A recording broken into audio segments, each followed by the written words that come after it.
வணக்கம். உங்களை தான் சொல்லிக்கிட்டு இருக்கேன். நீங்கள் பார்க்கீங்களா? என்னைய ஃபேஸ் டு ஃபேஸ் பார்க்குறீங்களா? உங்களை தான் மேடம், உங்களை தான் சார் சொல்லிக்கிட்டு இருக்கேன். என்னன்னு கேட்குறீங்களா? அது வேற ஒன்றும் இல்லை.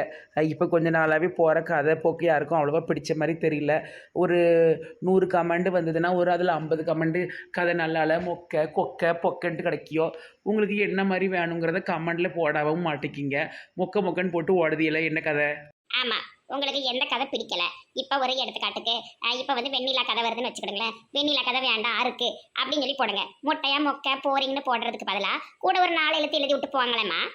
அதே மாதிரி பானுமதி கதை வேண்டாம், பானுமதி கதை அறுக்கு அப்படின்னா பானுமதி கதை போரடிக்கு இல்லை நல்ல கொஞ்சம் இன்ட்ரெஸ்டிங்காக கொண்டு வாங்க அப்படி ஏதாட்டு போடுங்க. நீங்கள் மொட்டையா போரடிக்கு அறுக்குது வறுக்குதுன்னு சொன்னீங்கன்னா எனக்கு புரிய மாட்டேக்கிட்டு பார்த்துக்கிடுங்க. நான் என்ன செய்வேன், மண்டை குழம்பி அலைஞ்சிக்கிட்டு எல்லா கதையும் குழப்பி அடித்து பிச்சைக்கார பாத்திரம் கணக்காக போட்டு வைக்கேன். பிச்சைக்கார பாத்திரத்துல எல்லா சோறு குழம்பு இருக்கிற மாதிரி நானும் இந்த கதை பிடிக்கலையா அந்த கதை பிடிக்கலையான்னு ஒவ்வொரு கதையா போட்டு விட்டாலும் நீங்க சொல்லுதியோ கமெண்ட போடுறவங்க கொஞ்சம் தெளிவா போடுங்க மக்களே. என்ன தெரியுமா, இப்போ வந்து உங்களுக்கு எந்த கதை அதுல பிடிக்கல அதை சொல்லுங்க. இப்போ மது வாந்தி எடுத்தால உடனே நீங்க மது வாந்தி எடுத்தா பிடிக்கல, மது கதையை எப்படி கொண்டு போங்க அப்படி ஒரு 4 எழுத்து போட்டு விடுங்களேன். என்ன குறைஞ்சிட போகுது? இப்போ எல்லாரும் சொல்லுதீங்க முந்தி மாதிரி இல்லை அப்படின்னு. முந்தி நான் பிஸ்னஸ் பண்ணுவேன், அது போடுவேன், அது நல்ல ஜாலியாக சூப்பராக இருக்கும். அதுக்கப்புறமா என்ன சொன்னியோ, நீ ஏமாத்தாத, நெட்டை வெளி ஏமாத்தாத, நீ நல்லவளாக மாறு, குடும்ப இஸ்திரியாக போய் இஸ்திரி பண்ணுன்னு சொன்னியோ.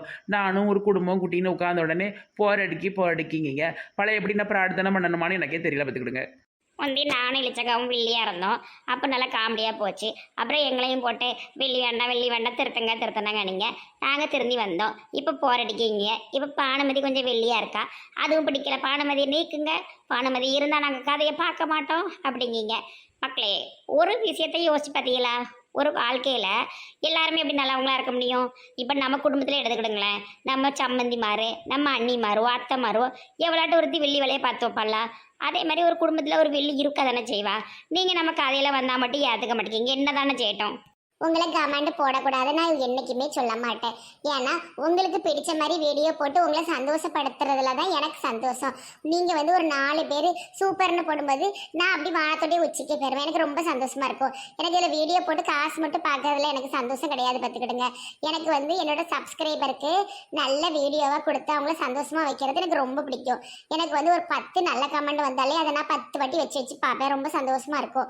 அதுக்காண்டி நீங்கள் எனக்கு எல்லாரும் நல்ல கமெண்ட் போடுங்க, நான் சொல்லவே மாட்டேன்.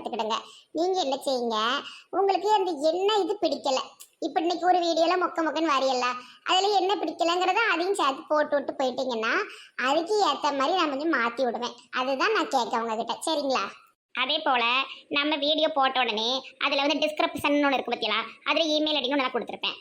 அதில் நீங்கள் போயிட்டு உங்களுக்கு இந்த கதையை எப்படி போடணும்னு சொல்லி நீங்கள் டைப் பண்ணியோ இல்லைனா வாய்ஸ் மெசேஜ் மாதிரியோ மெயில் ஐடிக்கு போட்டு விட்டிங்கன்னா நான் உட்காந்து அது எல்லாத்தையுமே பார்த்து உங்களுக்கு ஏற்ற நான் மாற்றி விடுவேன், பார்த்துக்கிடுங்க. ஒருத்தர் இப்படி தான் எனக்கு நல்ல அழகாக ஒரு கதையை சூப்பராக ரெடி பண்ணி வாய்ஸ் மெசேஜ் போட்டு விட்டாரு.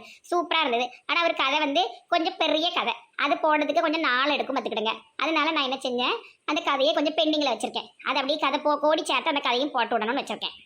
இப்போ நாங்கள் இப்போ எதுக்காக வளவள குலகுலன்னு பேசுகிறோன்னு நீங்கள் நினைப்பீங்க. ஒன்றுமே இல்லை சிலங்களே. என்ன தெரியுமா, கதை போர் அடிக்கி அறுக்குங்களா, எப்படி போகணுங்கிறத ஒரு 4 வார்த்தையில் கமெண்டில் போட்டுவிட்டிங்கன்னா ஈஸியாக இருக்கும். உங்களையும் சந்தோஷப்படுத்தின மாதிரி இருக்கும். அதை பார்த்து நானும் சந்தோஷப்படுவேன். அதனால இனிமேல் கமெண்ட் போடும்போது என்ன விஷயம் அந்த வீடியோவில் பிடிக்கலை, என்ன மாற்றணுங்கிறத தயவு செஞ்சு போட்டு விட்ருங்க, சரிங்களா? எதுவும் தப்பாக நினச்சிக்கிடாதுங்க. அப்புறம் ஷெர்லின் பாப்பா அம்மா இருக்காவல்ல, அவங்களுக்கு ரொம்ப வீட்டில் பிரச்சனை, பார்த்துக்கிடுங்க.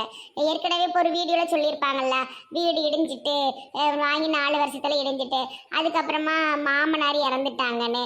இப்படியே ஒவ்வொரு பிரச்சனையாக வந்தது, பார்த்துக்கோங்க. இப்போ புது வீடு கெட்டியாச்சு, ஓரளவு முடிச்சாச்சு. அதில் கொஞ்சம் பிரச்சனைனா என்ன, நார்மலாக இப்போ வீடு கட்டி முடிக்கிறதுக்குள்ள நமக்கு நிறைய செலவுகள் அது இதுன்னு வரும். அந்த மாதிரி ஒரு பிரச்சனை ஓடிக்கிட்டு இருக்கு. அது போக அவங்க வீட்டில் ஒவ்வொருத்தருக்கா உடம்பு சரியில்லாமல் ஆகிட்டு இருக்கு. அந்த மன அழுத்தத்தில் கதைகள் கொஞ்சம் அப்படி இப்படின்னு போகுதுன்னு தெரியதான் செய்யுது. அதனால கொஞ்சம் டைம் கொடுங்க. இந்த பொங்கல் முடியட்டும், அதுக்கப்புறமா வீடியோ ஜொயிங்குன்னு ராக்கெட் மாதிரி போகும் பாருங்களேன். பொங்கலோடய அவங்க புது வீட்டுக்கு போயிடுவாவோ. புது வீட்டுக்கு போய் ஓரளவு எல்லாத்தையும் ஒதுங்க வச்சு அடுக்கி வச்சு கொஞ்சம் ஓரளவு செட் ஆகிட்டுனான்னு வச்சுக்கிடுங்களேன். அவங்க கொஞ்சம் நல்ல ஃப்ரீ ஆகிட்டு மைண்டு கொஞ்சம் ரிலாக்ஸ் ஆகும். உங்களுக்கு நல்ல கதை போடுவாங்க. ஆனால் அதுக்கு நீங்கள் வந்து விட்டுறாதீங்க. கமெண்டில் என்ன பண்ணணுமோங்கிறத போட்டு விடுங்க. இமெயில் ஐடிலையும் போட்டு விடுங்க. சரிங்களா? ஆமாம் என் செல்லங்களே, உங்களோட சந்தோஷம் தான் என்னோட சந்தோஷம். உங்களுக்கு பிடிச்ச மாதிரி கதையை கொண்டு போகிறது தான் என்னுடைய சந்தோஷம். நீங்கள் என்னென்ன உங்களுக்கு சந்தோஷமாக வேணும்னு நினைக்கிங்களோ அது எல்லாத்தையும் போட்டு விடுங்க. நான் அதுக்கு ஏற்ற மாதிரி எல்லாருடைய சந்தோஷத்தையும் நிறைவுபடுத்துகிற மாதிரி வீடியோ நான் கொண்டு போகிறேன். சரியா? Bye. Bye. Same puppy same.